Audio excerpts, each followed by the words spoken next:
ایک بچہ تھا، اس کا نام تھا احمد، 6ٹھی کلاس میں پڑھتا تھا۔ یہ پریکٹیکل واقعہ ہے، سنی سنائی بات نہیں ہے۔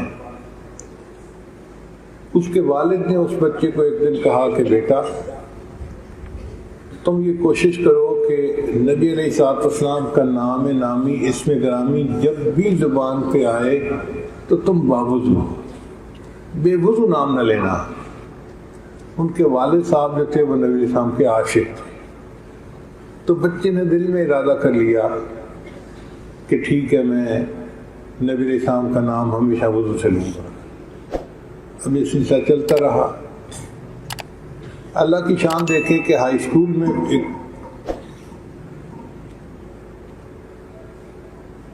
کنوکیشن ہوئی، سالانہ جلسہ جس کو کہتے ہیں۔ اب اس میں جو دینیات کے استاد تھے انہوں نے کچھ بچوں کو نعتیں سکھائیں، نظمیں سکھائیں، تو بچوں نے اچھی تیار کی۔ اس میں انہوں نے احمد کو بھی ایک نظم سکھائی۔ احمد کی آواز اتنی اچھی تو زیادہ نہیں تھی، مگر جس محبت سے وہ بات وہ پڑھ رہا تھا نا، وہ اس کا جذبہ قابل دید تھا۔ استاد کو اچھا لگا اور استاد نے کہہ دیا کہ چلو ٹھیک ہے تم بھی تیاری کر لو۔ انہوں نے ڈپٹی کمشنر کو بلایا ہوا تھا، مہمان خصوصی۔ اب احمد کا وقت آیا تو اس نے نعت پڑھی، وہ نبیوں میں رحمت لقب پانے والے، مرادیں غریبوں کی برلانے والے۔ پھر جب ڈپٹی کمشنر نے آخری تقریر کرنی تھی، صدارتی تقریر جس کو کہتے ہیں، تو اس نے کہا کہ ہمارے معاشرے کی خرابی کی بنیادی وجہ یہ ہے کہ استاد غافل ہیں، وہ بچوں پہ توجہ نہیں دیتے۔ جیسے کہ ابھی ایک لڑکا پڑھ رہا تھا، وہ نبیوں میں رحمت لقب پانے والے، مرادیں غریبوں کی برلانے والے، جبکہ لکھنے والے شاعر نے تو کلام یوں لکھا، وہ نبیوں میں رحمت لقب پانے والا، مرادیں غریبوں کی برلانے والا۔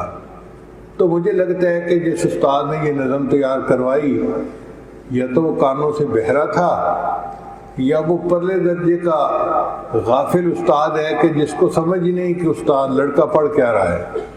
اب پورے اسکول کے استادوں کے سامنے وہ جو دینیات کے ٹیچر تھے ان کی بے عزتی ہوئی، تو ان کو دل میں بڑا غصہ آیا کہ میں نے اس بچے کو کہا تو تھا کہ بھئی یہ لفظ نہیں یہ لفظ ہے، مگر بچے نے اپنی بات ہی کی اور والے کی جگہ والے بھی پڑھا۔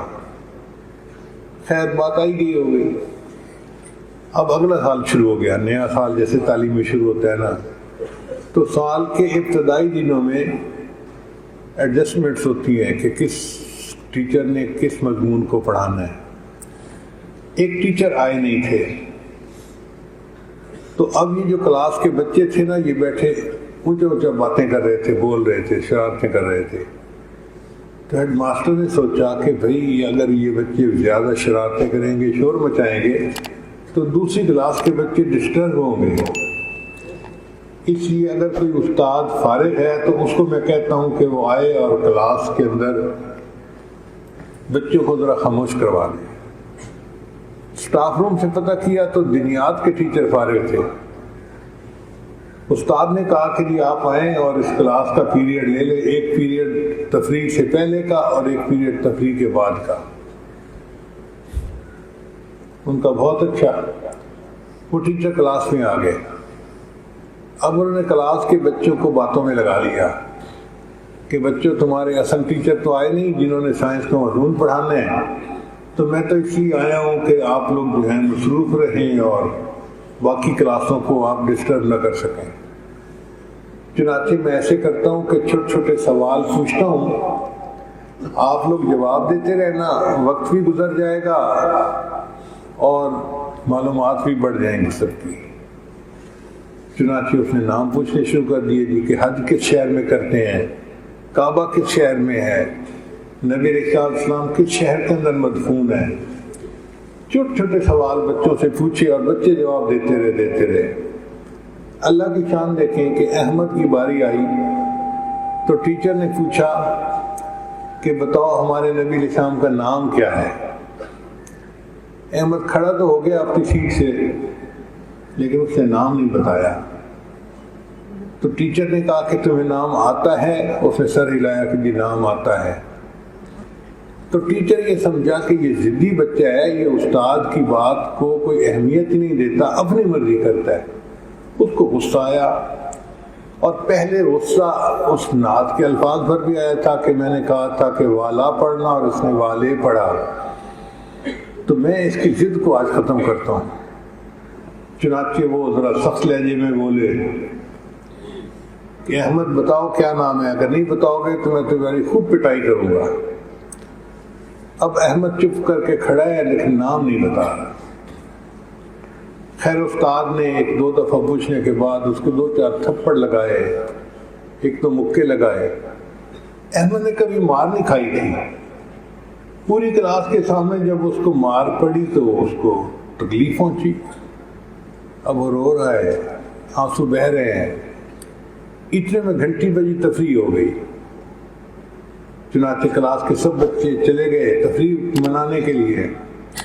جب سب چلے گئے تو احمد بھی اٹھا اور باہر گیا اور ہاتھ منہ دھو کے واپس آ کے اپنی سیٹ پہ بیٹھ گیا۔ جب ریسیس ختم ہوئی تو دنیات کے ٹیچر پھر کلاس میں آئے۔ اب ان کے ہاتھ میں ڈنڈا بھی تھا۔ ان کا احمد کھڑے ہو جاؤ،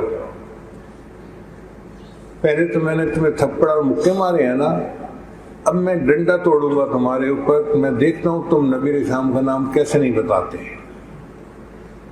خیر احمد کھڑا ہوا اور اس نے بتا دیا کہ ہمارے نبی علیہ السلام کا نام محمد صلی اللہ علیہ وسلم۔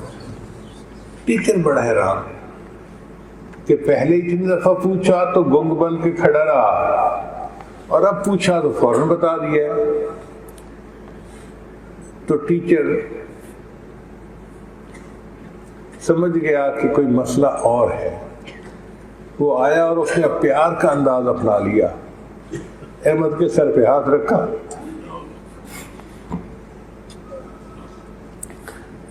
بیٹا میں تمہارا استاد ہوں، تمہارے باپ کی جگہ ہوں، میں بار بار تم سے پوچھ رہا ہوں کہ نبی علیہ السلام کا نام بتاؤ، آپ نے پہلے نہیں بتایا، اور اب میں نے ریسرچ کے بعد پوچھا تو فوراً بتا دیا، پہلے کیوں نہیں بتایا، مجھے یہ بات بتا دو۔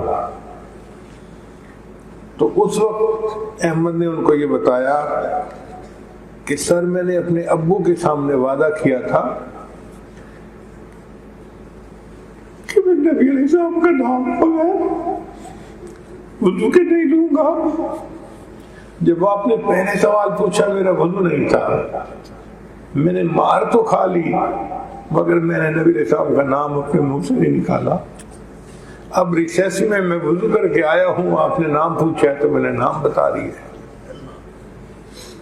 تو بچپن میں جو بات بچے کے دل میں ڈال دی جائے وہ پھر پوری زندگی بچہ اس کے اوپر جمع رہتا ہے۔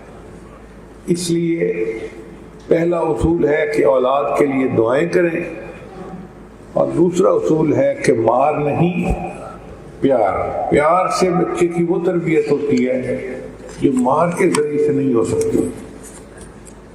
چنانچہ حدیث پاک سے اس کا ثبوت ملتا ہے۔